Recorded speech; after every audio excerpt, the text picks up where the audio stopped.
welcome to this first session of this series, basically this academic year. And first of all, I have not seen many of you for so long, so very good. I hope you had a good break and Happy New Year to everyone who is actually our long-term contact. So today we have Abderrahim. So let me omit your family name. It's difficult to pronounce anyway. No. So Abderrahim is a professor in and professor and chair in applied econometrics at the University of Liverpool Business Management School, and he is also the director of the research center in University of Liverpool, and the center is actually, by the name, is very up to date. Liverpool Advanced Methods for Big Data Analytics, and that is something that everybody is talking about at the moment. So I can see that Abderrahim actually obtained his PhD in economics from the University of Montreal in Canada. And before joining Liverpool University, Abderrahim actually worked for some other universities, including University Carlos III, yeah. Carlos III, yeah. Madrid. Carlos III de Madrid in Spain, and also Durham. I think I became knowing this name, your name, actually, when you were with Durham. Yeah. So in terms of Abderrahim's research, actually, Abderrahim is a very, very strong econometrician, and he has published extensively in good econometric related journals, and also macroeconomics and finance, apply econometric method in finance and macroeconomics. And as you can see that he is now an associate editor for the Journal of Royal Statistical Society, Series A, and a senior co-editor for Advances in Econometrics, and a member of editorial board for the Journal of Risk and Financial Management. And of course, I'm sure you can imagine, and there are a lot of other professional activities that Abderrahim has been actively involved. So I just get the confirmation from Abderrahim that this paper is macroeconomic orientated paper, and the authors applied advanced econometric methods. They constructed some new measures in terms of how to measure risks, growth risks, let's say, and apply them to explain to use a panel of European countries and to test the impact of the risk and to explain the growth pattern. And this is definitely very, very relevant. And particularly now we are seeing a lot of debates on the EU countries, the problems with, the trade conflicts, and we have been discussing about the growth and including other factors. So I want Abderrahim that the presentation will be gentle. So because I know people are not econometricians, but it is an economic paper. So I hope everybody can participate actively in asking questions, so that we can make the most of the presentation, the seminar.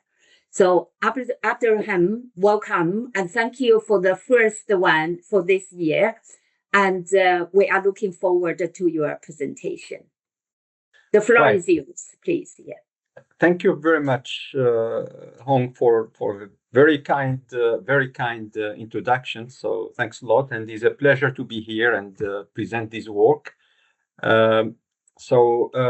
Yeah, I mean, this is a work on measuring systemic growth at risk, and also what we call growth spread that I will explain in few minutes. And this is a joint work with Widong Ling, who is at Neoma Business School. So let me start with my presentation with an introduction. So a bit of motivation why we are interested in these measures, and then I will formally define these measures, and then speak about how we can estimate them. So this is the modeling part, and then I will finish with an empirical application where we apply these measures to the European Union. So as Hong mentioned, so I mean, I think we are living in a I would say in a very difficult time, right? I mean, we see it happening for months, and there is much more intense, also, I would say, geopolitical risk that we saw just few days these days, in fact, and I think today is another one, maybe.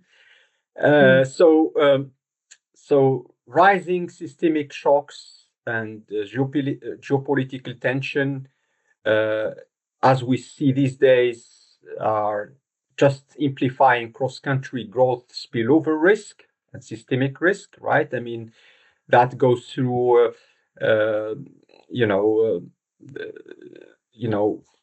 problems that we had in the past. So, like 2008 crisis, Brexit, COVID, Russia-Ukraine war, but as I said recently, with the rising trade or tariffs tensions, right, and more like sort of what we see is a sort of deglobalization, like going more like individually than like thinking about the interest of everyone, right? And then, of course, these tensions all, and because the economies are very connected, right? I mean, Europe is, selling their product to the US. The US is selling products to Europe. US, China, Europe, China. Anyway, so it's a lot of, there's a lot of, the world is connected through the trading, through technology, etc. So anything that any little shock happening somewhere is, of course, is spreading to the rest of the system. So that means, if there is an issue with growth in one country, then there's a good chance that this problem spreads to the rest. And so this is like, this mechanism, I mean, we used to see, I mean, we are familiar with this mechanism in the context, in the finance context. So that's what we call systemic risk, financial risk, right? Where like one institution is in trouble, then this spreads to the rest of the financial system. Like we saw it with the Lehman Brothers in 2008, when this institution collapsed, then it spread it to the rest of the system. Spreading of systemic risk. And so what we try to do in this paper is to, if you want, we are inspired from this idea, right? And then we try to mimic this idea in the context of growth. Why we do so? Because, I mean, if you want the parallel with the finance, so in finance, we had these measures of what we call value at risk or expected shortfall. These measures, they were used to assess the financial risk in institution, banks, etc., right? And then in parallel, we had very recently, I mean, I would say many years later, we had a measure that does similar thing for growth. That's what we call growth at risk. So in fact, growth at risk is just a quantile like value at risk, okay, that measures you know, this, you know, the risk in growth, okay. I will define it formally in a minute. But then in finance, again, we have value at risk, but we then invented, after the 2008 crisis, we invented what we call systemic risk. So if you want, the value at risk is more individual risk. It's a measure of individual risk, okay? In isolation, like, you know, what's the risk in one institution. And then people after 2008, when we saw what happened with Lehman Brothers, etc., then we said, no. I mean, we should have measures other than just measuring individual risk, but measures that measure the spread of risk, right?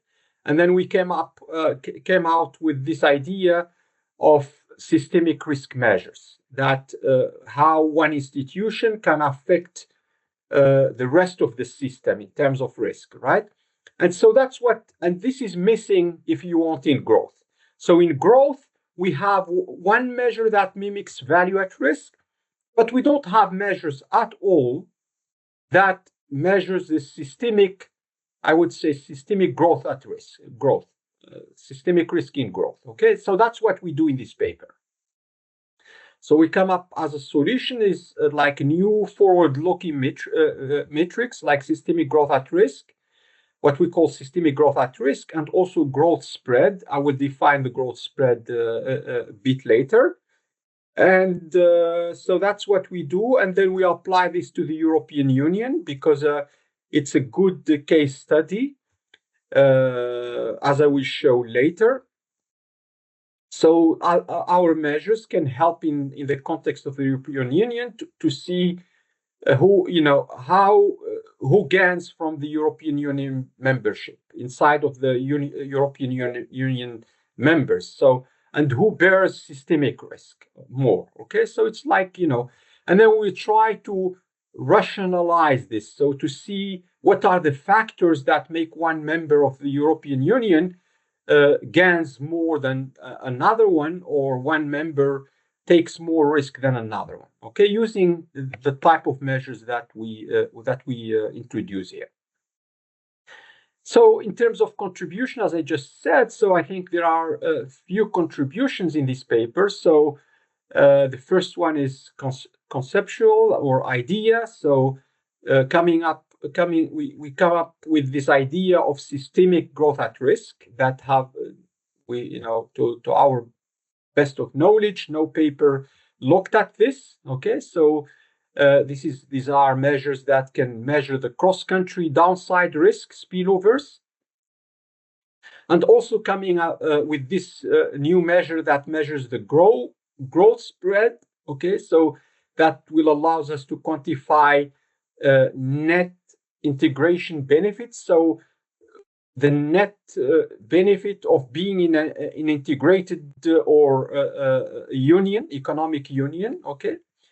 And that will be measured by looking at the upside growth gains and the downside growth losses that I will define in a minute. So that's the first contribution.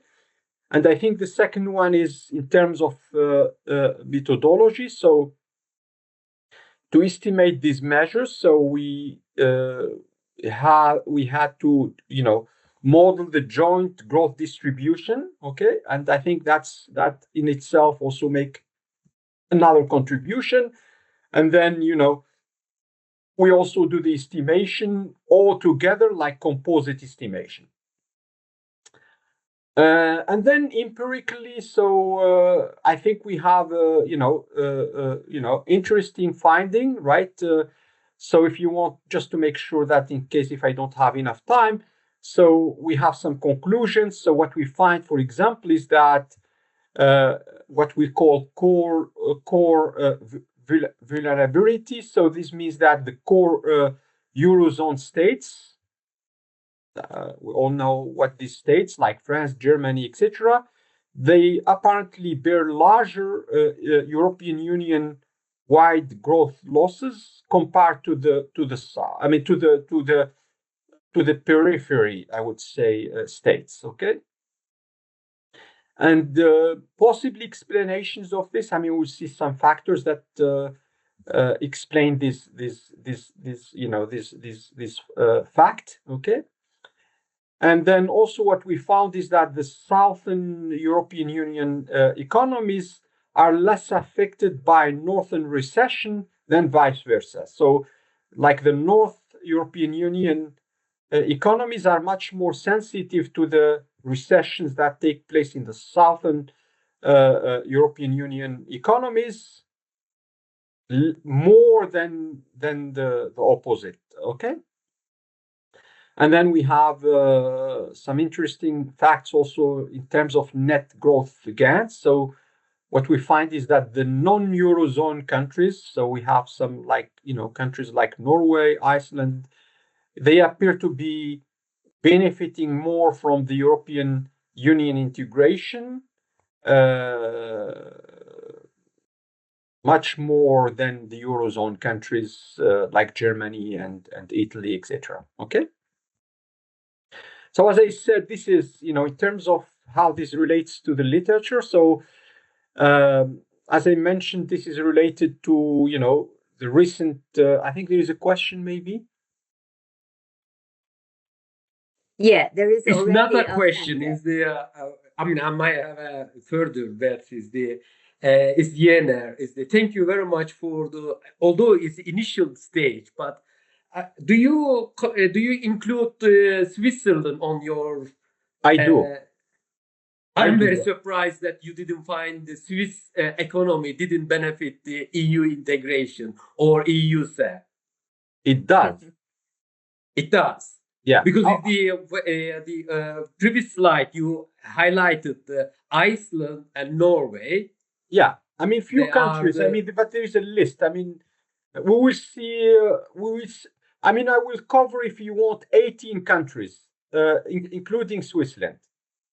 Yeah, because it's the from the not the number. I cannot give you any number, but it's the sort of latest period that that Swiss economy agreement with the EU that is the significantly benefited them for the economic growth. Mm-hmm. Yeah, I mean, we will have time to look at this these results. I mean, I don't remember exactly the where it is, how much it benefited, but I think it benefited but there are countries that benefited more, I think. So we will see the ranking. I mean, I have a ranking, in fact. Good. All right. Yeah. Sorry, I just I couldn't resist to. No problem at all. No, is because I apologize. I'm gonna leave earlier. That's also another reason that I put my comments immediately. So hopefully we'll reach this before you leave. Yeah. No problem at all. Yeah, that's fine. So continue, please. Yeah. So in terms of literature, so, as I mentioned in my introduction, so this is connected to the growth at risk literature. So, we have Abderrahim and all. I mean, they have this paper in their seminar papers where they introduced the concept of growth at risk. And then we have many other papers that were interested in this concept of growth at risk. So, our paper is related to this literature because, I mean, I would say we are extending this literature. I mean, this literature, I would say, it looks at risk unconditionally, like for individual country, right?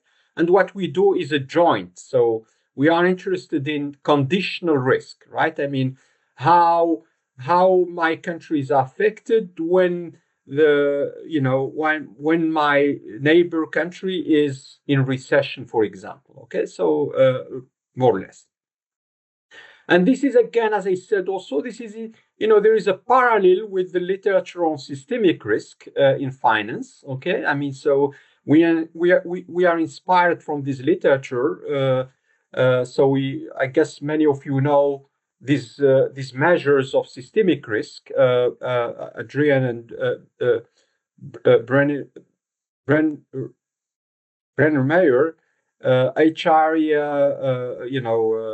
Brownless and Engel. So they all introduced measures of systemic risk that we use these days quite a lot. And this work is related to the literature on modeling growth, right? I mean, I cite a couple of papers here that were interested in modeling either univariate or multivariate growth and trying to forecast the growth distribution. So I think that our work is related to this, even though the focus of many papers is more on like forecasting the mean. So we are interested here in modeling the whole distribution, I would say. And then, of course, also related to the literature that is interested in economic integration, like the effect of the integration on members of the integrations, economic integration, etc. So I think that our paper is also related to this literature. So now let me move to the formal definitions and introduce you to the measures that we provide here. So I'm gonna start with the basic or the baseline measure. So the growth at risk. So that was as I said introduced by Adrian and co-authors, right? So they were interested in growth at risk, introducing a measure for growth at risk, which is, again, as I said, is similar to the value at risk, is a quantile measure, like typically 5% or 10% quantile, of the forecast distribution of future GDP growth over a given horizon and that given significance level, as I said, 5% or 10%. Yeah, so that's the what we have in the literature, and this type of measure answers the question, how bad could growth get? But the problem of this type of measures is more they are more like individual measures, so defined for individual country. I think there is another question, maybe. Yeah, Yana, please. Sorry about that. It's me again, because you're talking about the risk, growth at risk, and the measure that they are the authors that you're mentioning is they are using the stock market and high frequency data. And then I'm just wondering, when you talk about the GDP forecast or GDP values measured, is possibly is the best measure is annually or quarterly this. I was wondering how you are what is the frequency of the data on your calculation or your model? Yeah, so we use quarterly data. So, but here, we distinguish here, as I say here, there are two different measures. So there are measures, but they are, defined on, defined using similar techniques. So you have a growth at risk and you have systemic risk. So I think you are talking about systemic risk, right? Mm-hmm. Yes. Systemic risk, you can calculate it not necessarily at, high frequency. You can calculate it at low frequency, like, every daily or monthly, or systemic risk, I think, in my opinion, makes more sense to calculate it at lower frequency, because the spread, it doesn't necessarily, happen immediately, right? It may take a couple of days to see that, the collapse of one institution spreads to another one, but it can happen immediately too. So systemic risk can be defined calculated using daily or weekly or monthly, or I would say even like quarterly data. That it shouldn't be a problem. Thank you. Yeah, no problem. Yeah, so formally, as I said, the growth at risk is a quantile measure, right? So it's defined by this equation here. So it's just this quantile that we denote by GAR P, that is defined by the distribution of growth, and this is conditional distribution. But again, we are not looking at multi countries, but it's just for one country, just one country. So and also, Abderrahim, also, this is not the real data. It's not the realized GDP growth. It's the forecast, right? It's the forecast distribution.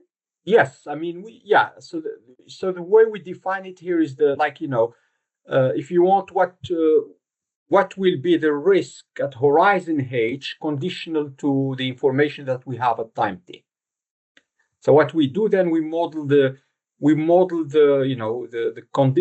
conditional distribution of growth at t plus h or t plus 1, conditional to the information that we have at t.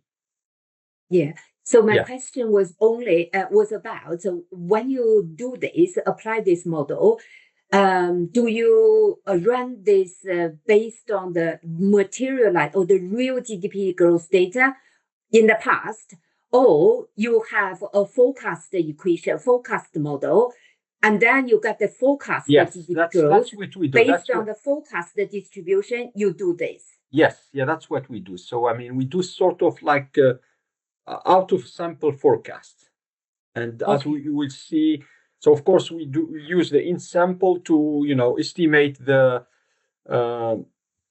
our model, and then we do some sort of out of sample forecast. Yeah. Okay, thank you. That we do, as I will show later. So we do some sort of simulation for this. Okay. So the limitation of this approach is that is country specific and univariate, and so it ignores the systemic forces like co-movements and contagion from one country to another.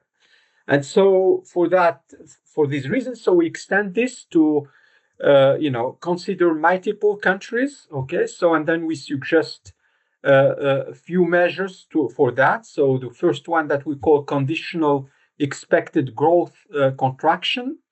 So this measures the country's expected growth expected GDP loss when country G or the European Union or any other union, faces an economic downturn. So formally, so how we define it is a sort of like expected shortfall, where we where we have the expectation of the growth in country I, at horizon H, conditional that there is an economic downturn in country G. Okay, so this means that the growth in country G is below some growth at risk level. Okay, so that's the definition. So it's just the expectation of the growth in country I when, let's say, there is a recession in country G. So this is similar to the marginal expected shortfall that we see in finance, but here it's applied to growth. And then we also have what we call systemic expected growth contraction. So I would say this is more like a measure of resilience. It's a measure that measures the expected GDP loss in country I. Now, when both country I and country G, again, country G can be one country or can be like the European Union as a whole, face like recession, for example. There is a face still growth risk. So formally, what this means is like the expected growth in country I, let's say at horizon H, now conditional to that the growth in country I is below a threshold, but this threshold is conditional. This is a sort of like value, growth at risk, but conditional that there is a downturn, economic downturn in country G. So that's what I define here. Okay. And this is, you could see this measure as a sort of co-expected shortfall. And if you want the similarity in finance, like an extension of what we call COVAR, okay, conditional value at risk. So that's, but this is done for growth, and it's done based on the expected shortfall. And then based on these two measures, we introduce new measures that we call growth spread measures. And so what these measures do is, again, because when we talk about the distribution of growth, we are talking about the left-hand side that measures the risk, recession, but we also have the right-hand side that measures that captures expansion, right? So when you are, let's say, for example, if I take the example of the European Union, so when you are a member of the European Union, you will be affected by the recession that take place, let's say, in the European Union, okay, negatively, but you may also positively affected by an expansion that's happening to the European Union, right? And so from this idea, we construct a measure that measures the net benefit. So the expected growth of your country I, okay, which is in, let's say, in the European Union, for example, the expected growth in your country I, when the union economy is doing well in an expansion, okay, minus the expected growth of your country I, when the European Union or the union is doing bad, is in recession. Okay, and that difference for us, we call it growth spread, measure. So the net benefit, let's say, for example, of being in the European Union or in the Union, but it could also be not necessarily between like a country and union, but we can also have we can look at bilateral relationship. Let's say, for example, the US versus Germany, or the US versus Switzerland, right? And then we can look, for example, how, let's say, Switzerland is the expected growth in Switzerland, the expected growth in Switzerland when US is in expansion minus the expected growth in Switzerland when the US is in recession. And that gives us a net benefit of the relationship between Switzerland and the US, like the trading relationship, etc. So that's the first measure of growth spread measures. And then the second one is, again, in terms of resilience. So we define it based on the systemic expected growth contraction measure. But we first, let me see. Yeah, so that's what I define here. So we first define what we call systemic expected growth expansion. So again, we look at the right-hand side of the distribution, okay? The right-hand side of the growth distribution of country I, conditional to that country I is in expansion and the country G is in expansion, okay? And then, so that's what we call systemic expected growth expansion. And then we combine it with the systemic expected growth contraction that I defined before, taking the difference, that gives us what we call systemic growth spread. So sort of resilience metric that, captures the gain and booms, the gains in boom's time versus the losses in crisis, in time of crisis. Okay, so that's defined again formally here. So that's more or less, yes, yeah. Abderrahim. So that spread measure is actually, you call this a net benefit.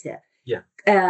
To me, it's both directions, right? Sure. No. It can be the net negative loss. or positive. Yeah. Okay. Yeah. No, so that spread is a risk. It's basically a risk measure. Yeah. So net benefit, the word net here can be positive or negative. So the word net can be both. Yeah. Yeah. Okay. Yeah. So that's more or less the measures we propose. So now I'm gonna move to, show you how we estimate this. So of course, these are like theoretical measures, but of course, if you want to estimate them, right, you need, let's say, to define the underlying process of the joint growth.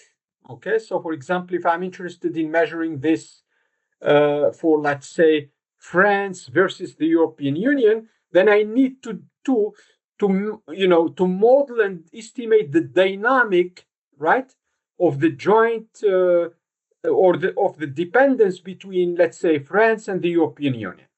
Or in the example of, let's say, Switzerland and the US, I need to model the joint,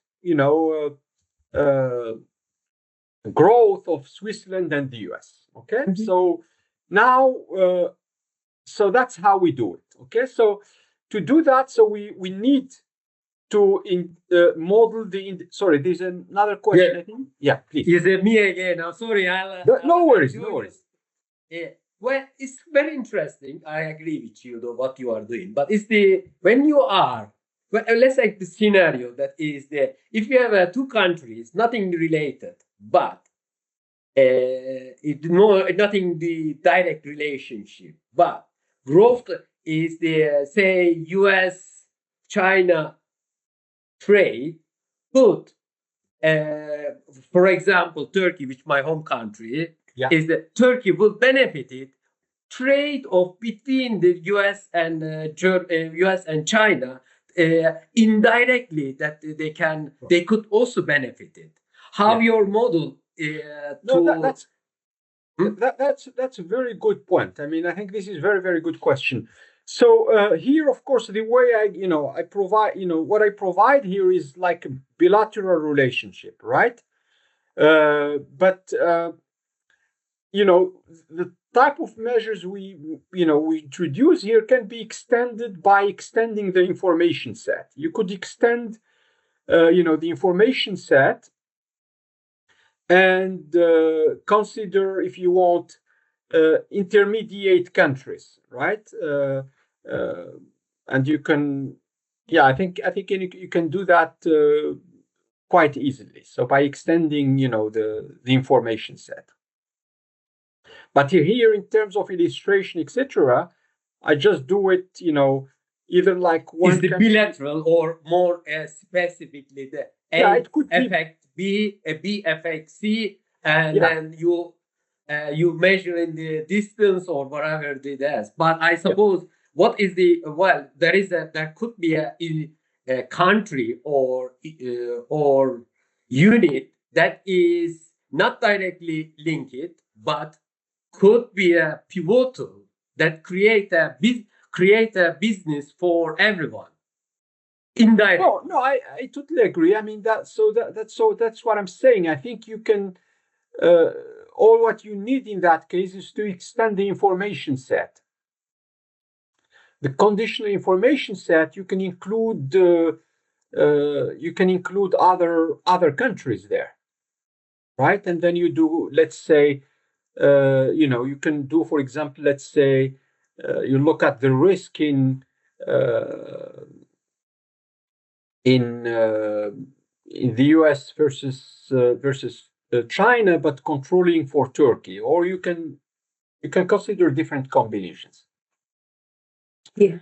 So that will change your joint distribution. I mean, from bilateral, maybe multilateral. Correct. And you model it as a whole distribution. Yes. All so separate. For example, so for example, instead of considering dynamic, DCC model or copula for two countries, you can consider that for 3 countries or 4 countries, and then yeah. Okay. Yeah. So let's continue. Let's continue, please. Yeah. Sure. So in terms of modeling and so estimation, of course, is so what we do. So it's like 2 steps. In step 1, we model each country's let's say individual distribution. I mean, in particular, we model the mean here and the variance of the growth of each country using ER processes and the GASH type models. And then for the dependence, we consider 2 different approaches. We consider the dynamic conditional correlation, DCC models, okay? But as an alternative approach for this, we also use copulas. So we have, we consider all these type of alternatives. So dependence captured using DCC models and dependence captured using copula models. But for the univariate modeling, we consider ER processes for modeling the mean and GASH models for modeling the variance. That's what we do for the, and then we also consider an alternative approach that we call semi-parametric approach, where we go through the quanta. So instead of modeling, let's say the mean or so we model the quantiles, okay, of the growth, and then of course if you have the growth, the quantiles of the growth, then you can recuperate the marginal distributions, and then you can use that also to build or estimate the copulas. Okay, so that's a third approach. And Abderrahim, so for the computer, sorry, can you go back one? So for this copula model, actually, I do not know. So I guess we need a little bit. So what is the difference, or what are the differences between copula and GARCH type of models? Okay, so I think you are talking about like copula versus the DCC, right? Yeah. So the conventional GARCH type of model. So I know you are an expert on this copula. But what are the key differences? Okay, I mean, if you want, I would say this is a bit, especially if you consider more general type of copulas, right? So, you are, I would say the nature of dependence is much more general when you consider a copula, especially if you consider, more general type of copulas, versus the DCC, where you consider that the dependence goes through like the error terms or the variance in the error terms. So if you want, so that's more or less the difference. So I would say this one is much more general. Okay. In terms of modeling the dependence. Okay. Okay. Yeah. Yeah. Yeah. So you can, going with copulas and much like general type of copulas, this can allow you to capture nonlinear dependence, much more like general type of dependence that can go through higher moments other than, let's say, the variance, etc. Okay. Yeah. Yeah, roughly got the differences. Yeah, thank you. So we can continue, please. Sure. Yeah, and then so how much time do I have, by the way? I'm not controlling. Yeah. So you still have maybe, let's say, a quarter-ish.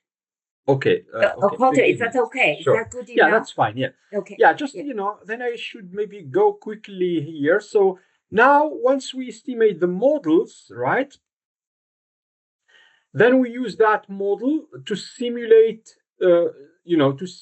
data from that. Okay. So let's say we do, like, for example, we estimate the GASH models and the DCC. Once we estimate them, then we simulate data, and that's So we can simulate a big number of observations that can help us capture, like, the extremes, like, low growth or very high growth or very low growth, etc. So that's what we do. So we generate from what we estimated before 30,000 samples, okay, of the n+1 countries. So when I say n+1, so this means n countries, and one, like, all these n countries are in the union, okay? So +1 is for the union, okay? And so then what we do, so we simulate let's say 30,000 observation for growth in country I, okay? And then we do it for all the countries, okay? So at horizon H, and we do it for all the countries 1, 2, until n+1, okay? And then we stack them in this matrix here. We stock them here in this matrix.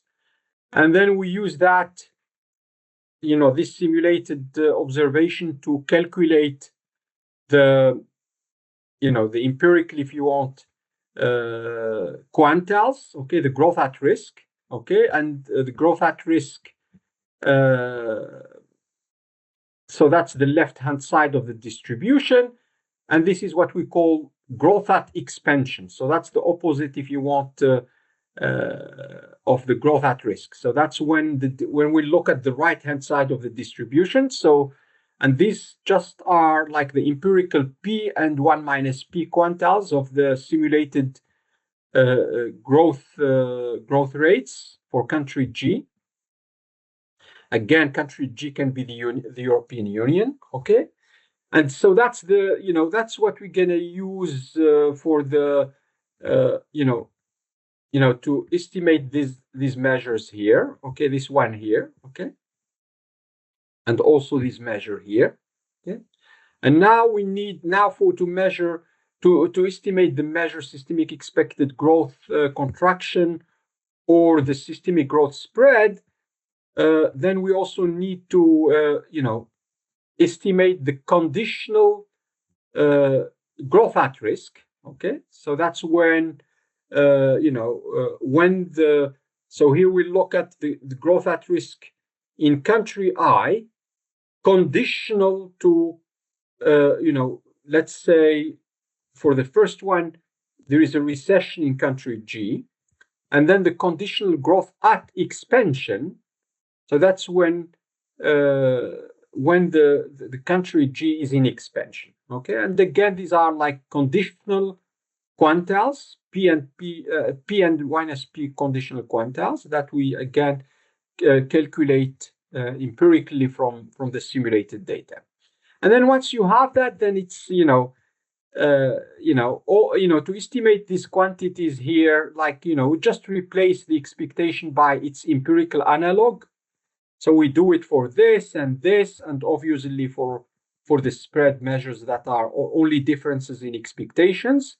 Okay, and so if you want I wouldn't spend too much time on this, but it's so that's these are like the empirical analog of the expected shortfall that I showed before. Okay. So that's how we can, empirically estimate these quantities, like a conditional expected growth contraction, expansion, and the spread. Okay, and then we do the same for systemic expected growth contraction, expansion, and the systemic growth spread. Okay, now that's about the estimation of our measures. So now I'm gonna move to the application. So as I said, we have the good case study here, which is the European Union, and so we focus on 18 European OECD countries, okay, plus the European Union itself, okay, and the data is quarterly data that goes from 1961 to 2023.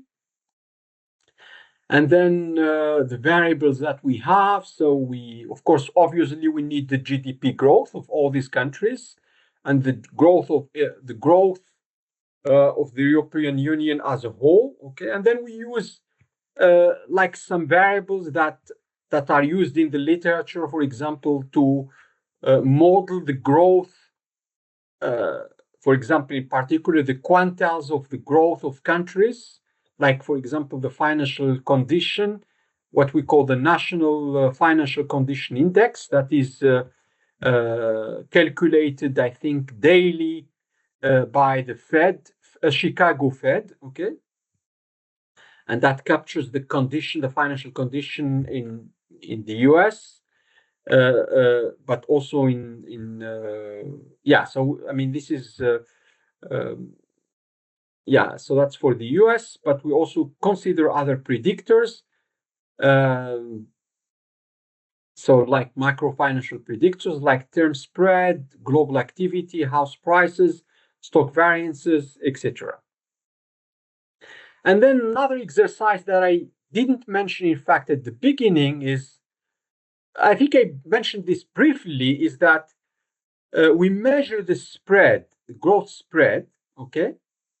And then that helps us, for example, to rank the countries, which one benefits more, which one benefits less. And then we do another exercise using panel regressions to see what are the factors that explain this spread. Why one country is benefiting more than another one, etc. And then we took a list of variables. I think now, in fact, we extended this in a you know, we are now redoing the empirical application, in fact, using more variables, etc. But the list that we used in this, at least to prepare these slides, is the trade openness, okay, the debt to GDP ratio, GDP per capita, population, and world uncertainty indices. All these factors are used to explain, to see whether they can explain the spread. Okay. Now, I mean, the time is limited, but we did a battery of of exercises to check, for example, because remember that to construct our measures, we consider different models, Gaussian models, and then the quantile regression models. Okay. We also remember to construct our measures, we need quantiles. Okay. And so we did a couple of exercises here, for example, to compare the different models. Which one is doing well? Because, I guess the one that performs well is the one that should be used to construct our measures. Okay. So, so we compare the performance. I mean, if you want the forecast accuracy in terms of forecasting growth of a list of models that are based on Gauss or and Copyless, and Gauss's model and DCC versus Quantel. Okay, so and so what we find is that all the Gauss, either like combined with Copila or DCC, generally speaking, they outperform the quantile regression approach. Okay, except, for example, except for the factor Gauss DCC. The rest are generally speaking, they do better than the quantile regression based approach. But again, as I said, because our approach is using quantiles, we also did some exercise of backtesting, right? You all know, for example, people, when they report value at risk, they do backtesting to see whether the model they use to calculate the value at risk is good or not. Okay, in terms of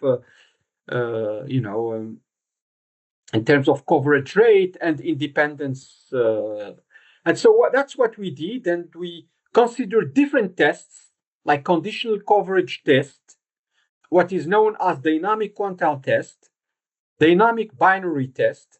So it's a lot of tests, and because of the time limitation, I cannot go through all the details.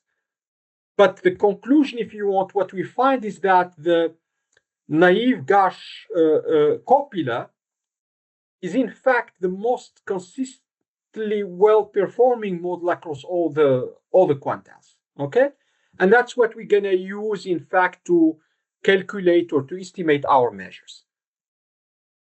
Right. So now I'm gonna go and show you some estimations. So of the measures. So here are the systemic growth at risk measures. So what we do here, we look at the systemic growth at risk in 18 countries: Austria, Belgium, Switzerland, Deutschland, Germany, Denmark, Spain, Finland, France, UK. 18 countries, conditional to the European Union. Conditional that there is a recession in the European Union. Okay, so I'm not gonna go through all these graphs, but because of the time limitation, again, I'm gonna jump to the main finding.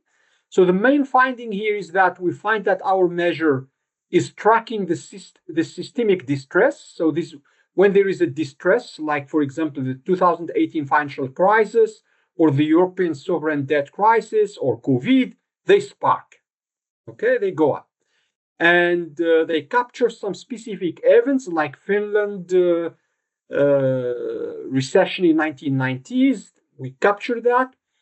What we also find is, again, what I called before Eurozone vulnerability. So what we found is that the level of the measure, of our measure, is much higher, right, for Eurozone members like Spain, Greece, Italy, Germany, etc., and the level goes from 0.3 to 0.6%, versus the non-Eurozone, which is like between 0.1 and 0.3%. So we think that maybe there are factors that leads to the fact that the Eurozone is much more vulnerable than the non-Eurozone, okay, countries.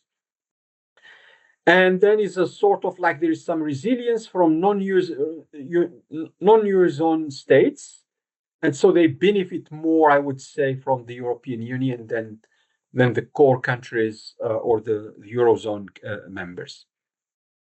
They have specific examples, and this is also like so now this set of slides, we look at the bilateral spillovers, okay? So this is like not the European Union, but country by country. Country versus another country, like Germany versus Spain, Germany versus Italy, France versus Spain, etc. So what we find is that there is a strong spillover that goes from periphery to the core. Okay, so it seems that when there is a recession in the periphery, the core countries, like let's say France and Germany, are much more sensitive than the vice versa. Okay. There's a lot of results, but I cannot go through all this.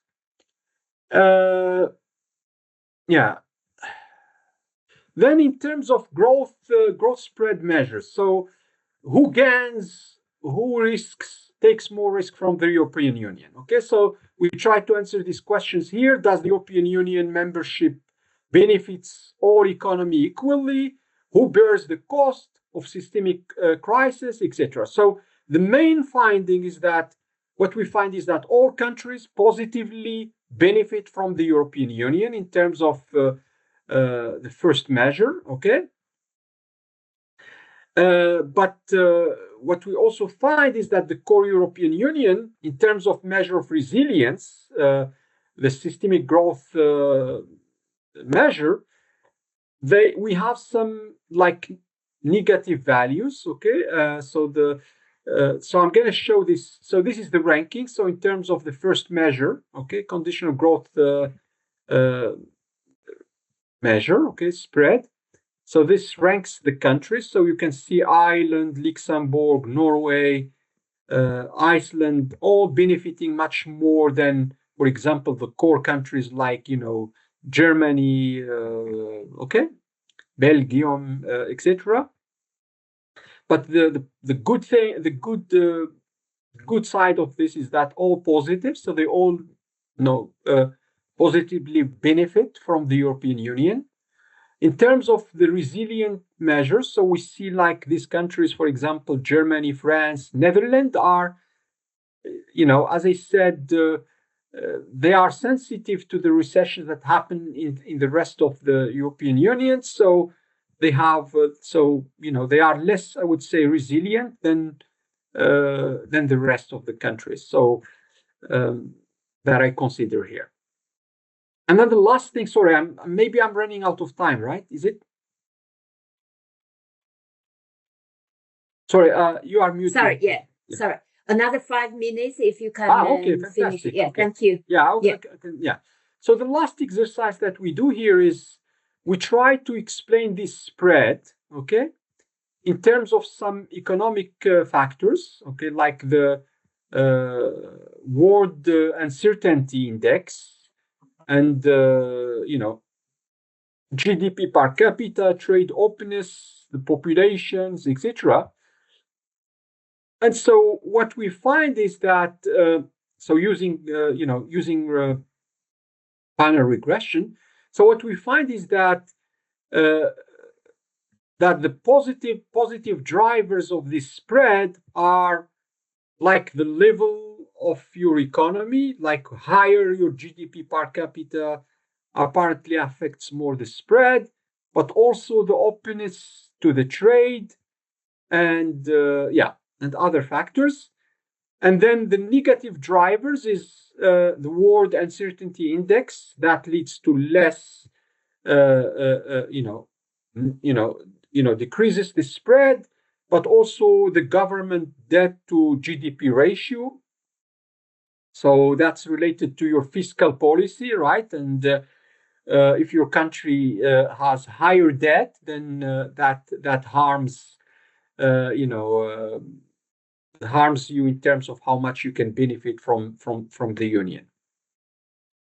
So this is, a summary of these results in terms of like different models, like the ones that are based on copula, the ones that are based on DCC. So you can see that the word uncertainty index is negatively affecting the spread across all the models that we consider. The same thing for GDP. I think that's the GDP per. That's is it the debt one? Yes. So that's the debt to GDP ratio, which is the second one here, is again negatively affecting the spread. But the rest of the variables, as I said, openness, trade openness, the GDP per capita level, population, etc., they all positively affect the spread. So that's what I summarize here. Okay. We see the same picture. So of course, this one again for the first measure, this one here, okay, the conditional growth spread, okay, and then the next table that I'm going to show you is for systemic growth spread, okay, which is this one here. Again, we see the same pictures. Is that the world uncertainty index or the debt to GDP growth, they affect negatively the resilience, but the rest of the variables they affect positively, and they are all very statistically significant at 1%. Okay. There are a lot of other results, but I will jump to the conclusion here. So what we suggest here or propose here is a novel systemic macroeconomic risk measures. So we have different measures that capture the systemic growth at risk, but also the growth spread across bilateral countries or across countries and the union, and then so we also model this joint growth using different alternative models, DCC, copula, quantas, and then in terms of application insights, so we find that there is heterogeneous risk gain distribution with some asymmetry. Some countries are benefiting more than others, And then in terms of key drivers, apparently trade, level of developments, the demography are positively affecting the spread, but the fiscal weakness or uncertainty are negatively affecting the spread. And then, of course, that leads us to, in the context of the European Union, to some questions in terms of policy implication, whether they should have mechanism like targeting like countries that benefit less in terms of fiscal policies and or maybe funding, etc. So yes, so I'm gonna stop here and thank you very much again. Yeah, and thank you very much, Abderrahim. It's a very complicated topic. The topic is simple, but there are a lot of new things for us. And I guess we probably normally we have some hands already, but I did not see any hands now. So do we have any questions? So we can ask questions in terms of the policy implications, the results.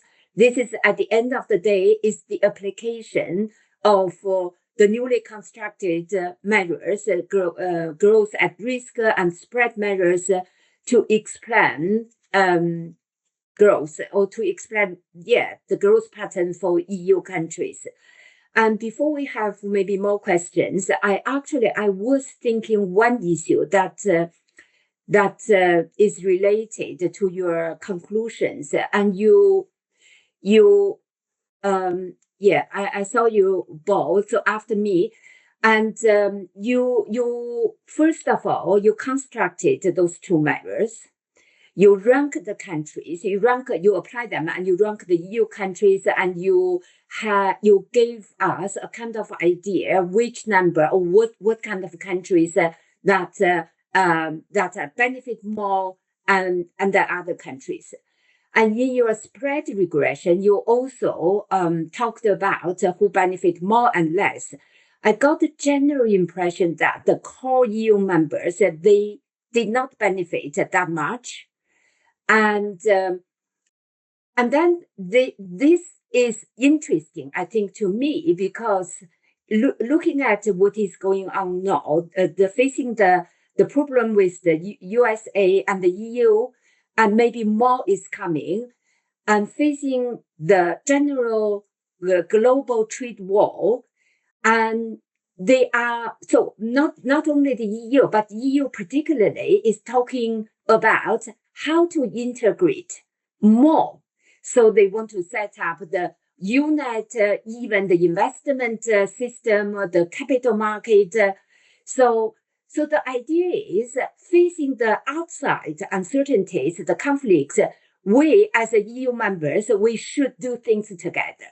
And that's the idea actually can be applied to the Southeast countries and also Africa. Look at what is going on. So I was wondering, how do we match what is going on in reality, particularly in facing those uncertainties, and the conclusion that and the result that you obtained by this research? Sorry, how if I missed your question, beginning of question, how? Yeah. So my question is, on the one hand, in reality, we see the trend that all the regions are relying on inter-regional activities. Yeah. So the integration should be much enhanced as before. Uh-huh. In your result, I did not see that much benefit of having this integrated region or economic integration. Because the more you are involved, it does not necessarily mean that you benefit more. I mean, I wouldn't say that, because, if you look at, again, if you look at this graph, all that it says is that everyone is benefiting, right? I mean, it's just the level of how much you benefit is heterogeneous. But in terms of, as I said here, I think I said this somewhere.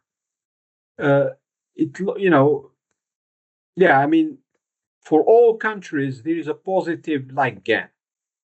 So being a member of the European Union, you benefit from this.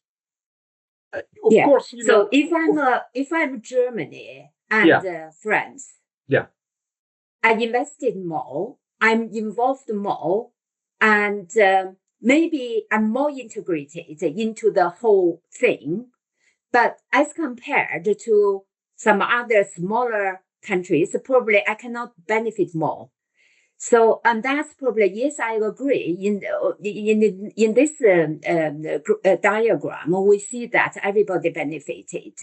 But my question, or what I'm thinking is why the more that a country, why the core members, what are the factors that can explain that the core members may not be benefiting more from the integration? Yeah, it's a very, very good question. I think we should possibly even push further to investigate this, right? But one explanation for me is possibly this. These countries are economically speaking are bigger, okay, even though now we see that there is things are changing, right? I mean, now we see that the core is weakening, okay. I mean, I'm not sure if you agree with me on this, but what I see now in terms of growth, for example, we see now for a couple of years Spain is performing much better than the rest, right? So what I'm seeing is that there is a weakening in the core countries, and now we see what I call of course the Eurozone countries, but the periphery is are now becoming much more stronger, and they contribute much more to the European Union growth. So I think this is a fact that we see now, right? And now, whether this is because these countries are economically, or in the past they were bigger, they still, of course, bigger economically, and then that may make them a bit sensitive, right? To in terms of when there is I do remember, for example, the crisis we had in 2011, 2012, 2014. The sovereign debt crisis that affected Greece, and then the core countries were the ones that were pushing. At some point, this didn't happen, to push Greece to go to move out of the European Union. So I guess the reason for that is maybe they were much more affected, right? And because their economy is bigger, so they are much more sensitive to what's happening in let's say, in the periphery, right? And whereas possibly the periphery, as I said, now the things are changing. Periphery used to be a smaller economy compared to Germany and France, and possibly they were having benefiting from a larger market, and possibly that, and that's where maybe we should be investigating, maybe getting more help, and that makes their economy stronger, etc. So that's the investigate. I mean, that's the one of the explanation that I think possibly makes sense. Yeah. Yeah. For example, contagion theory. So they are connected through the financial system, and etc. That be reflected. And protected. I would also say add protected. Okay, I mean, because these countries, they were contributing more to the European Union in terms of funding, right? Germany, if you look possibly at who contributes more, I think at least Germany and France, etc., they contribute a lot. And of course, I think, all this funding, of course, benefited a lot to the periphery, like Greece. I remember, like in 2011, 2000, of course, they made some conditions. They pushed, Greece to restruct their debts, and they, that leads to some austerity in Greece, etc. But they were like, of course, that's at the beginning, was a strange behavior, like trying to push Greece out. But then after that, what we saw is much more like solidarity in terms of funding and helping and get the country out of the crisis. And now what I see, I think, if you look at the numbers, Greece is now doing very well, right? I mean, so I just give these examples, I mean, Greece, Spain, etc., where we see now, they are really becoming, as I would say, as big contributors, in particular Spain, to the European Union. Mm. I see your point, but I have one more to add, and that is Sure. Spain, Greece, Turkey, and those periphery countries. They are more. They opened more to other countries. Indeed. Yeah. Indeed. Yeah. Yeah, So that for example, China. Everybody, those countries are, after financial crisis, who saved exactly. Greece. Yeah. Okay. Yeah, so we have. Very interesting, very interesting. So we have another hand. Bo, can you please come in, please? Yeah, a very interesting paper, and the panel regression of the spread is also very, very interesting indeed. I have two questions. One is, you said that the core was very sensitive to the periphery, if I got it right. Can you develop that a bit more? What's going on there? Yeah, I mean, so what I mean is that the finding we have is that when you look at the measures, what we find is that, in terms of net benefit, let's say, for example, the core countries are benefiting. So, for example, so if you, I think I have one slide that summarize this. Yeah, so what I'm saying is that, for example, when you look at the conditional growth, let's say, for example, in Germany, conditional to a recession that is happening in Spain, for example, then you see that Germany is losing more in terms of growth, expected growth, than, for example, the opposite. If you look at the expected growth in Spain, conditional to recession in Germany. So that's what I meant by that. Oh. Yeah, and the other thing is that if you look at now the countries who are not in the euro area, should they join the euro or should they stay out? Could they now mitigate shocks better if you're outside? Because that's an argument for staying outside the euro area, that you have more policy choices and you can be a bit safer then. So I think I mean the way I see it, I think they are in very good position. I mean, because they are benefiting from a large market, right?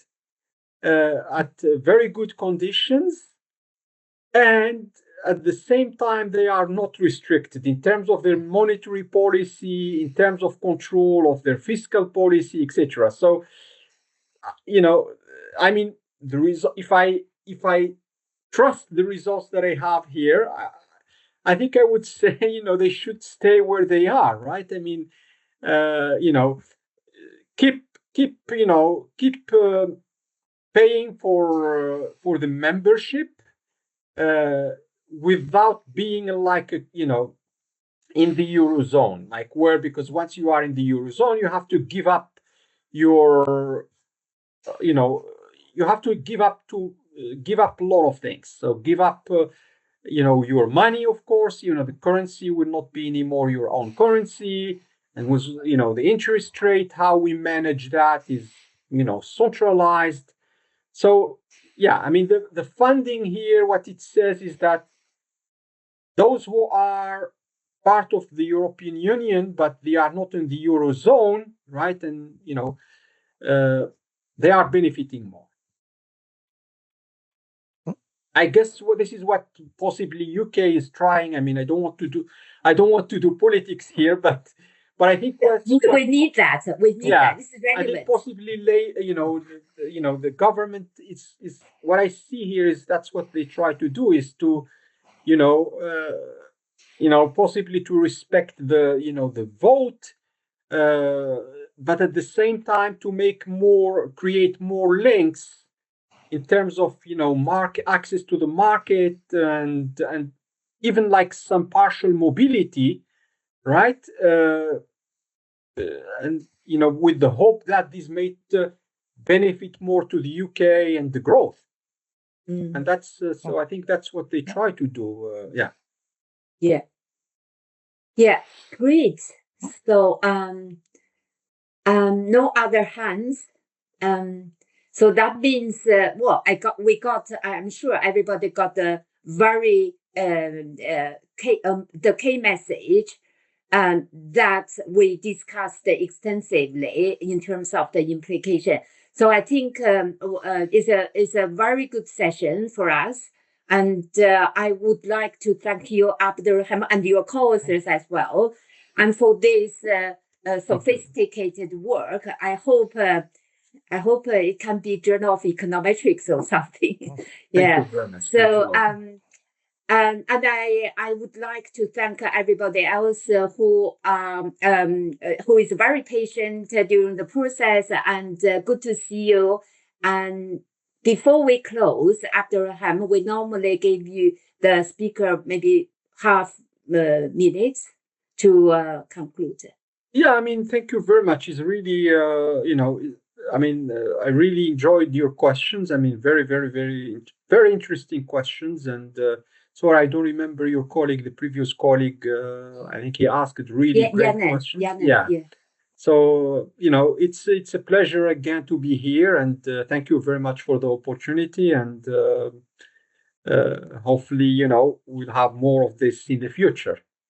Yeah, thank you so much. Definitely. And let's keep in touch and keep the conversation going in terms of those, very interesting, and it has a lot of policy implications. For me, I'm thinking about, I take some questions away today. So thank you very much. So I think we should close this. It's almost 2:30. And I will see you next week, and have a good afternoon, everybody.